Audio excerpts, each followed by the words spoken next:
नमस्कार। कभी सोचा है कि दुनिया को चलाने वाली असली ताकत क्या है? ये सिर्फ मिलिट्री या पॉलिटिक्स नहीं है, ये है इकोनॉमिक लीवरेज। आज हम यही देखेंगे कि कैसे वेनेजुएला का तेल और भारत का फर्टिलाइजर दोनों ही इस ग्लोबल पावर गेम में बड़े जरूरी मोहरे हैं। पहली नज़र में तो ये दोनों चीज़ें बिल्कुल अलग लगती हैं, है ना? एक तरफ तेल जो दुनिया की एनर्जी ज़रूरतें पूरी करता है और दूसरी तरफ फर्टिलाइजर्स जो हमारी खेती के लिए ज़रूरी हैं। लेकिन इनमें एक बहुत गहरी समानता है जो जियोपॉलिटिक्स को एक नया आकार देती है। चलिए इस पहेली को सुलझाते हैं। इसका जवाब एक बड़े ही सिंपल आइडिया में छिपा है। कुछ चीजें महज खरीदने बेचने का सामान नहीं होती, वो हथियार होती हैं। तेल और फर्टिलाइजर दोनों ही ऐसी स्ट्रैटेजिक एसेट्स हैं जिनका इस्तेमाल देश अपना दबदबा बढ़ाने के लिए करते हैं। ये जो कोट है ना, ये पूरी कहानी को एक लाइन में कह देता है। तेल का बाजार अब सिर्फ डिमांड एंड सप्लाई का खेल नहीं रह गया है, ये एक जियोपॉलिटिकल चेसबोर्ड बन गया है जहां हर एक बैरल एक सोची समझी चाल है। तो सवाल ये है कि ये लीवरेज असल में काम कैसे करता है, और इसको समझने के लिए तेल से बेहतर कोई उदाहरण हो ही नहीं सकता। आइए देखते हैं कि कैसे एक खास किस्म का तेल पूरी दुनिया की पॉलिटिक्स पर असर डालने की ताकत रखता है। यहाँ एक बहुत जरूरी बात समझनी होगी। सारा कच्चा तेल एक जैसा नहीं होता। अमेरिका जो लाइट शेल ऑयल निकालता है और वेनेजुएला का जो हेवी क्रूड ऑयल है, उनमें केमिकली जमीन आसमान का फर्क है। तो वेनेजुएला का तेल इतना खास क्यों है? क्योंकि इसी से डीजल, जेट फ्यूल और सड़कें बनाने वाला डामर जैसी चीजें बनती हैं। मतलब किसी भी देश की इकोनॉमी की रीढ़। और सबसे बड़ा ट्विस्ट ये है कि चीन की जो बड़ी बड़ी रिफाइनरियां हैं, वो खास तौर पर इसी तरह के तेल को प्रोसेस करने के लिए डिजाइन की गई हैं। और बस यहीं पर सारा खेल समझ में आ जाता है। वेनेजुएला से निकलने वाले तेल के फ्लो को कंट्रोल करके अमेरिका सीधे सीधे चीन की इंडस्ट्रियल सप्लाई चेन पर दबाव डाल सकता है। ये सिर्फ तेल रोकने की बात नहीं है, ये उस खास क्वालिटी के तेल को रोकने की बात है जिसका कोई आसान विकल्प चीन के पास है ही नहीं। यही तो है असली लीवरेज।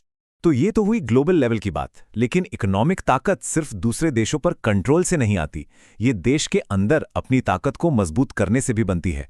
अब हम इसी घरेलू स्ट्रैटेजी पर एक नजर डालते हैं। जी हाँ, ये एक बहुत जरूरी पॉइंट है।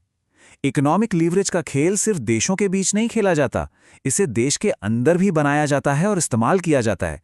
और भारत के लिए इसका सबसे बड़ा मंच है हमारा यूनियन बजट। आने वाला जो बजट 2026 है, वो महज एक हिसाब किताब का बही खाता नहीं है। ये देश के लिए अपने इकोनॉमिक लीवर्स को बनाने और उन्हें और मजबूत करने का एक सालाना मौका है। तो इस साल के बजट से हमारे देश के उद्योग क्या चाहते हैं? हर सेक्टर सरकार पर दबाव बना रहा है ताकि पॉलिसीज उनके हक में बने और देश की इकोनॉमिक ताकत बढ़े। आइए देखते हैं उनकी कुछ बड़ी मांगे। सबसे पहले इस नंबर पर गौर कीजिए, 10 लाख करोड़ रुपए। कॉन्फेडरेशन ऑफ इंडियन इंडस्ट्री यानी CII के मुताबिक ये वो रकम है जो सरकारी कंपनियों के प्राइवेटाइजेशन से मिल सकती है। सोचिए, इतनी बड़ी रकम देश के विकास की पूरी दिशा बदल सकती है। और इस पैसे को अनलॉक करने के लिए CII ने एक साफ सुथरी स्ट्रैटेजी भी दी है। उनका कहना है कि सरकार को उन्हीं कंपनियों को बेचना चाहिए जिनकी बाजार में मांग है और इन्वेस्टर्स को एक क्लियर 3 साल का रोड मैप देना चाहिए। इससे पूरे प्रोसेस में पारदर्शिता आएगी और इकोनॉमी को रफ्तार मिलेगी। लेकिन सिक्के का एक दूसरा पहलू भी है। टैक्स एक्सपर्ट्स चेतावनी दे रहे हैं कि अगर सरकार ने ज्यादा कमाने वालों पर टैक्स बढ़ाया या वेल्थ टैक्स वापस ले आई तो इसका उल्टा असर भी हो सकता है। उन्हें डर है कि इससे कैपिटल देश से बाहर चला जाएगा, जिससे इन्वेस्टमेंट और नौकरियां दोनों कम हो सकती। अब चलिए इस डोमेस्टिक लीवरेज को एक छोटे लेकिन बहुत ही जरूरी उदाहरण से समझते हैं। बात करते हैं भारत के फर्टिलाइजर उद्योग की। फर्टिलाइजर इंडस्ट्री एक बड़ी अजीब सी समस्या से जूझ रही है, जिसे कहते हैं इन्वर्टेड ड्यूटी स्ट्रक्चर। आसान भाषा में समझें तो उन्हें कच्चा माल खरीदने पर ज्यादा टैक्स देना पड़ता है और तैयार माल बेचने पर कम। इस उल्टे टैक्स सिस्टम की वजह से उनका पैसा सरकार के पास फंसा रह जाता है, जिससे बिजनेस करना मुश्किल हो जाता है। तो इस प्रॉब्लम को सुलझाने के लिए इंडस्ट्री की मांगे एकदम साफ हैं।